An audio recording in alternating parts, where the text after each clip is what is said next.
22 kilometre लांबीचा देशातील सर्वात लांब सागरी सेतू असलेल्या अटल सेतूचं पंतप्रधान नरेंद्र मोदींच्या हस्ते उद्घाटन झालं। या सागरी सेतूमुळे मुंबई आणि नवी मुंबई अंतर अवघ्या 20 मिनिटांत पूर्ण करता येणार आहे। पाहूया एक रिपोर्ट। MMRDA मार्फत बांधण्यात आलेला अटल सेतू म्हणजे शिवडी नावाशिवा सागरी सेतू अखेर वाहतुकीसाठी सज्ज झालाय। अटल सेतूमुळे मुंबई ते नवी मुंबई शहरांना जोडणारा नवा पर्याय उपलब्ध झालाय।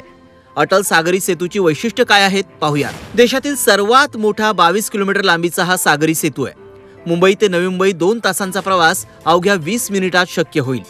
22 किलोमीटरच्या सागरी सेतूवरून प्रवासासाठी 250 रुपये टोल द्यावा लागेल। मुंबईतून नवी मुंबई, पुणे आणि कोकणाकडे लवकर जाता येईल। अटल सेतूवर अत्याधुनिक वाहतूक नियंत्रण यंत्रणा कार्यान्वित करण्यात आली आहे। सागरी सेतूवर विविध प्रकारचे सुमारे 400 CCTV कॅमेरे लावण्यात आलेत। वेग मर्यादेचं उल्लंघन करणारी वाहनं कॅमेऱ्यात कैद होतील।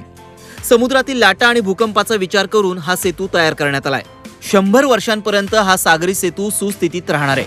विशेष म्हणजे मुंबई पुणे दरम्यान STच्या शिवनेरीचा प्रवास देखील आता फेसाळणाऱ्या लाटा पाहत पूर्ण करणं शक्य होणार आहे। शिवनेरीच्या प्रवासात पनवेलसह इतर लहान मोठे थांबे नसतील, त्यामुळे मुंबई पुणे दरम्यानचा प्रवास जलद आणि सुकर होईल। ब्युरो रिपोर्ट, झी 24 तास।